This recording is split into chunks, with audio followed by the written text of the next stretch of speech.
એ રીતેશ જમા બેસી જાવ હાલો. એ હાલો બે જાઓ.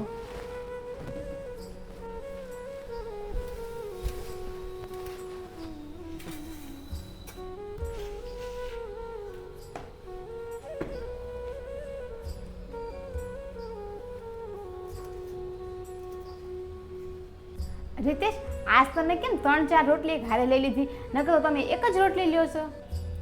એમાં એવું છે ને કે પહેલાં મારી માં હતી ત્યારે છે ને હું એક રોટલી લેતો ને તો મારી માં મને પરાણે તાણ કરી અને 3-4 રોટલી ખવડાવતી. અત્યારે મારી માં નથી એટલે હું એક હારે જ તે રોટલી લઈ રહ્યો છું.